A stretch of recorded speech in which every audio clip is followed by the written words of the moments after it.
एक समय की बात है। बादशाह अकबर रात्रि भोजन के बाद सोने के लिए गए। बादशाह अकबर गहरी निद्रा में चले जाते हैं। वह मध्य रात्रि में एक अजीब सा सपना देखते हैं।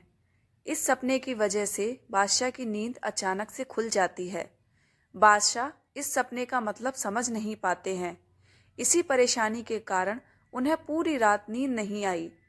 सुबह बादशाह अपने दरबार में जाते हैं और वहां पर सभी को बादशाह बहुत परेशान नजर आते हैं। बादशाह के चेहरे पर परेशानी साफ दिखाई दे रही थी। बादशाह अकबर से उनके मंत्रियों ने उनकी परेशानी का कारण पूछा। बादशाह रात में आए सपने को सभी मंत्रियों के सामने सुनाते हैं। रात को मैंने एक अजीब सपना देखा जिसमें मेरे सारे दांत टूट जाते हैं। पीछे सिर्फ एक दांत ही बचता है।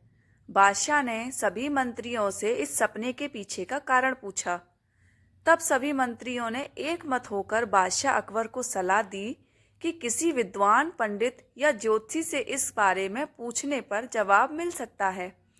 बादशाह ने अपने मंत्रियों की सलाह मानते हुए तुरंत बड़े बड़े विद्वान ज्योतिष को सभा में बुलवाया और अपनी सारी परेशानी ज्योतिष को बताई। ज्योतिषों ने कहा, जहांपना, इस सपने का मतलब है कि आपके सारे रिश्तेदार आपसे पहले ही मर जाएंगे। ऐसा सुनते ही बादशाह अकबर क्रोधित हो जाते हैं और सभी ज्योतिषों को सभा से चले जाने का आदेश दे देते हैं।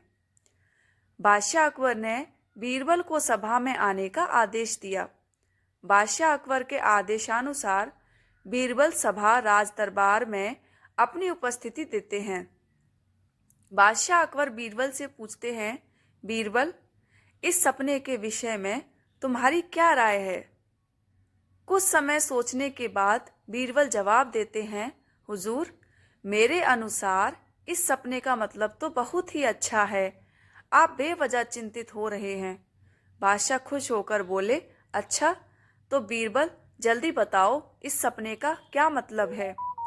बीरबल सपने का मतलब बताते हैं कि आपके सभी रिश्तेदारों में आप सबसे अधिक और लंबे समय तक जीवित रहेंगे। यह सुनकर बादशाह अकबर बहुत खुश हुए। वहां सभा में बैठे सभी मंत्री बीरबल से पूछते हैं कि सभी विद्वान ज्योतिषों ने भी तो यही कहा, फिर बादशाह क्यों गुस्सा हो गए?